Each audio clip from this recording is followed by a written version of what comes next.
questions. Definitely agree with Adrienne about the contradictions in public schooling, and they go all the way back to the origins of public schools in this country that were, on the one hand, an initiative of people who demanded that their children get an education and be literate. But on the other hand, they were also the product of industrialists who wanted a mechanism for disciplining the next generation of workers. And especially with the great migrations and also with the Industrial Revolution, so many people moving into cities, moving into factories, right? Industrialists saw a great opportunity to find a way to discipline workers. And so that's the way public schools are set up, right? You have an authority figure who's in charge, that you do what they say.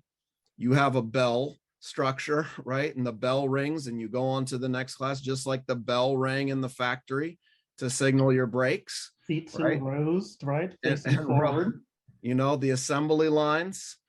And so the schools began to take on the image of the industrial powers. And your question about the South, absolutely, there's a separate history about Southern public schools, and people need to know that it was Black people that built the public school system in the South in the wake of the Civil War. During the Reconstruction era, there were no public schools in the South, right? And it was Black people who knew there was no liberation without education, and they you know, with very few resources, began building the public schools. And when the Freedmen's Bureau got there, they were amazed to see that already there was this incredible effort, the construction of public schools. Unfortunately, with the rise of the Ku Klux Klan and white supremacy, they began attacking those public schools, right? And they, you know, white supremacists burned over 600 public schools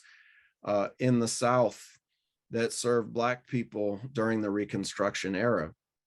And then during the Great Migration, with the mass influx of Black labor needed by Northern industry, it really started to create this fears amongst white people, especially white elites, about the takeover of Northern cities by Black people. And central to their strategy was about controlling the influx of Black labor and implementing policies and practices aimed at disciplining Black youth, right? And so this is the primary objective of public schools in the 40s and 50s after World War II.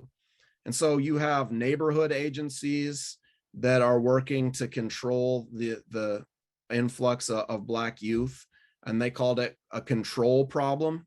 And you can take the example of the Oakland public schools, where for the first time they hired for the position of juvenile control coordinator, right? Very just blatantly, that is their goal. And the white establishment of Oakland argued that educational desegregation shouldn't be implemented too hastily, right?